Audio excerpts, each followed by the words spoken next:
तो दोस्तों आ गए हम अपनी वीडियो लेके जिसमें नेशनल और इंटरनेशनल बहुत बड़ी खबरें हैं जो कि आपके लिए जानना बेहद ज़रूरी हैं। तो हम आपको पहली अपनी सबसे बड़ी खबर की तरफ लेके चलते हैं जहां पर ओवैसी और दिग्विजय ने एफबी की विश्वसनीयता पर सवाल उठाए हैं।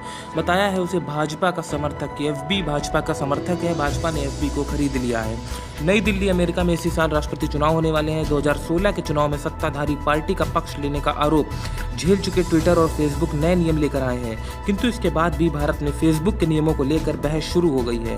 भारत में कांग्रेस के वरिष्ठ नेता दिग्विजय सिंह और एआईएमआईएम चीफ असदुद्दीन ओवैसी ने फेसबुक की विश्वसनीयता पर सवाल खड़े किए हैं। असदुद्दीन ओवैसी ने ट्वीट करते हुए लिखा है कि अलग अलग लोकतंत्रों में फेसबुक के अलग अलग मानक क्यों हैं?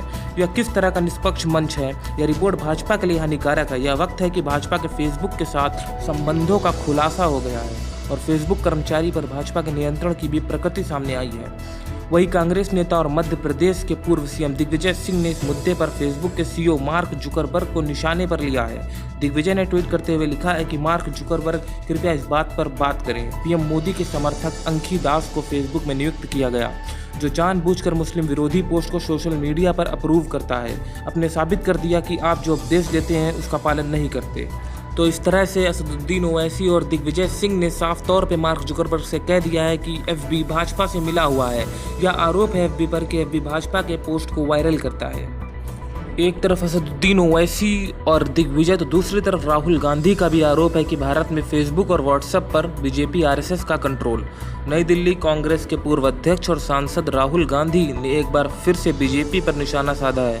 इस बार राहुल के निशाने पर सिर्फ सत्ताधारी पार्टी बीजेपी ही नहीं बल्कि राष्ट्रीय स्वयंसेवक संघ आरएसएस भी है। राहुल गांधी ने ट्वीट किया, बीजेपी आरएसएस भारत में फेसबुक और व्हाट्सएप को नियंत्रित करते हैं। वे इसके माध्यम से फर्जी खबरें और नफरत फैलाते हैं। साथ ही इसका इस्तेमाल देश के वोटर्स को प्रभावित करने के लिए भी किया जा रहा है। अपने ट्वीट में राहुल ने बताया कि अखबार की रिपोर्ट को भी शेयर किया है, जिसे रिपोर्ट का हवाला राहुल गांधी ने अपने ट्वीट में दिया है। उसने कहा है कि भारत में ऐसे कई लोग हैं जो सोशल मीडिया प्लेटफॉर्म पर नफरत फैलाते हैं। दरअसल पिछले दिनों में अमेरिका अखबार वाले स्ट्रीट जर्नल ने फेसबुक के कर्मचारियों के हवाले से एक रिपोर्ट शेयर की थी। इस रिपोर्ट में कहा गया था कि भारत में कई लोग ऐसे हैं जो सोशल प्लेटफॉर्म के जरिए फेक न्यूज़ और नफरत फैलाने का काम कर रहे हैं। अखबार की रिपोर्ट में बीजेपी नेता टी रजा की फेसबुक पोस्ट का जिक्र भी किया गया। इस पोस्ट में टी रजा ने कहा था कि रोहिंग्या मुसलमानों को गोली मार देनी चाहिए, मुस्लिमों को देशद्रोही बताया था और मस्जिद गिराने की भी धमकी दी थी। टी राजा ने इस पोस्ट का विरोध फेसबुक कर्मचारियों ने किया था। कर्मचारियों ने कहा था कि यह पोस्ट करना कंपनी के नियमों के खिलाफ है। हालांकि इसके बावजूद फेसबुक के भारत में बैठने वाले वरिष्ठ कर्मचारियों ने इस पर कोई एक्शन नहीं लिया था। इसके बाद से फेसबुक की विश्वसनीयता पर सवाल उठाए जा रहे हैं। तो इस तरह से राहुल गांधी ने भी फेसबुक व्हाट्सएप का पूरी तरह से विरोध किया है और बीजेपी आरएसएस को मिला हुआ बताया है। अगली बड़ी खबर हम आपको बताते चले कि आईएसआई के निशाने पर भाजपा और आरएसएस के नेता, सुरक्षा की समीक्षा शुरू। अयोध्या में 5 अगस्त को राम मंदिर भूमि पूजन के बाद खुफिया विभाग ने दिल्ली पुलिस की स्पेशल सेल समेत सुरक्षा एजेंसियों को भाजपा और आरएसएस के नेताओं को सुरक्षा की समीक्षा के लिए अलर्ट किया है।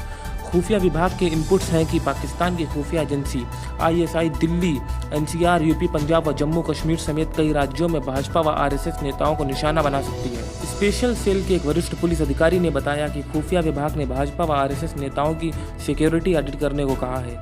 ऐसे में दिल्ली पुलिस की स्पेशल सेल ने इन नेताओं की सुरक्षा की समीक्षा करना शुरू कर दी है। इसमें यह देखा जा रहा है कि किस नेता की सुरक्षा कैसी है और कहीं कोई खामी तो नहीं है। अलर्ट में यह भी कहा गया है कि आईएसआई किसी भी तरीके से इन नेताओं पर हमला कर सकती है। या इन भी इनपुट्स हैं कि अब आतंकी भारत के लोग का इस्तेमाल कर टारगेट किलिंग करवाएंगे। इसके लिए आईएसआई स्थानीय बदमाशों व गैंगस्टर का सहारा ले सकती है। इस बात के पुख्ता सबूत हैं। आईएसआई के इशारे पर हाल ही में कश्मीर में कई भाजपा नेता की हत्या करवाई गई है। करीब 2 वर्ष पहले आईएसआई ने पंजाब में भी इस तरह नेताओं की हत्या करवाई। आईएसआई के निशाने पर मोदी, अमित शाह और आरएसएस के मुखिया मोहन भागवत हैं। एक अधिकारी ने दावा किया है कि एक आरएसएस नेता की सुरक्षा को लेकर स्पेशल सेल ने संपर्क किया है। हालांकि कोई इस बारे में खुलकर बात नहीं कर रहा है। बात करते हैं हम अपनी अगली बड़ी खबर की तरफ। हवाला नेटवर्क केस, गिरफ्तार चीनी नागरिक पेंग से पूछताछ में कई अहम खुलासे। दिल्ली, भारत। चीनी नागरिक भारत में रहकर हवाला रैकेट चल रहे थे। एक हवाला नेटवर्क केस में गिरफ्तार चीनी नागरिक चार्ली पेंग को लेकर बड़ा खुलासा सामने आया है। साथ ही चार्ली पेंग उर्फ लुओ सांग ने पूछताछ के दौरान भी कई अहम खुलासे किए हैं। दलाई लामा की जानकारी जुटाने का शक। चीनी नागरिक चार्ली पेंग के मामले की जांच कर रही एजेंसियों को पता चला कि चार्ली पेंग दिल्ली में कुछ लामाओं के संपर्क में था। शक है कि वह बौद्ध धर्म के सर्वोच्च गुरु दलाई लामा और उनके सहयोगियों की जानकारी जुटा रहा था। सूत्रों के हवाले से मिली जानकारी के मुताबिक शुरुआती जांच के बाद पुलिस को पता चला कि चार्ली पेंग इस काम में लोगों से चीनी ऐप वेबसाइट के जरिए संपर्क में आता था। 2014 में भारत आया था पेंग। तो वहीं चीनी नागरिक चार्ली पेंग ने पूछताछ के दौरान अधिकारियों को यह भी बताया कि वह 2014 में पहली बार भारत आया था। भारत आने के बाद उसने दिल्ली में नूडल्स का कारोबार शुरू किया। नूडल्स के कारोबार के जरिए वह आगे बढ़ा और हवाला रैकेट तक जा पहुंचा। हालांकि कुछ दिनों बाद वह छूट गया था। इस बार उसे फिर गिरफ्तार किया गया, जिसमें कई बड़े खुलासे सामने आए हैं। पूछताछ में पेंग ने यह भी बताया कि वो 2009 में 6 तिब्बतियों के साथ पैदल ही नेपाल गया था। 2009 से 2014 तक वो काठमांडू के पास गेलुक में मठ में रहा। काठमांडू में पेंग ने औषधि और जड़ी बूटियों का काम शुरू किया था। इस कारोबार में उसे अच्छी कमाई मिली। इसी दौरान उसे कुछ लोगों ने भारत में जाने का सजेशन दिया और कहा कि वो इससे कहीं ज़्यादा पैसा वहां पर कमा सकता है। इसके बाद पेंग काठमांडू से दिल्ली आ गया और मजनू का टीला के पास बसे इलाके पंजाबी बस्ती में रहा।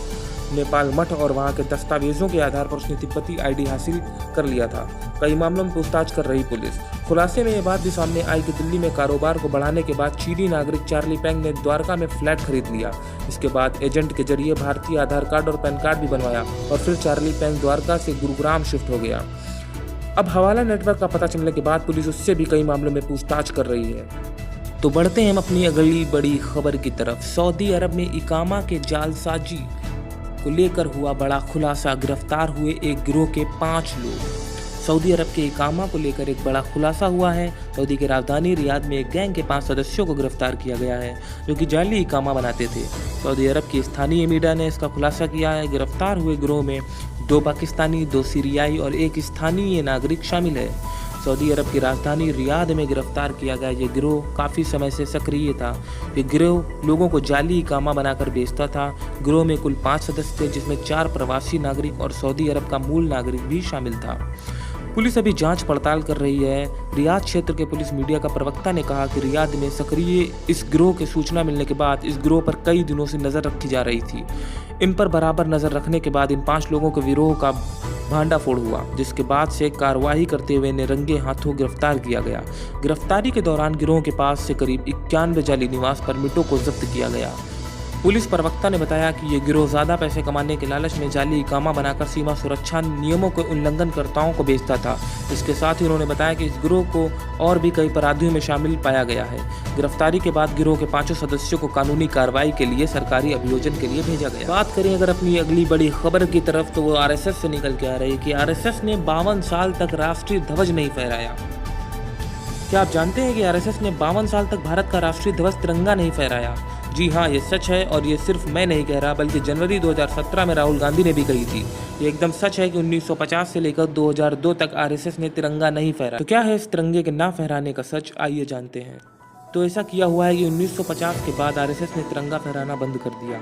आज़ादी के बाद संघ की शक्ति लगातार बढ़ती जा रही थी और संघ ने राष्ट्रीय पर्व जैसे 15 अगस्त और 26 जनवरी जोर शोर से मनाने शुरू कर दिए थे।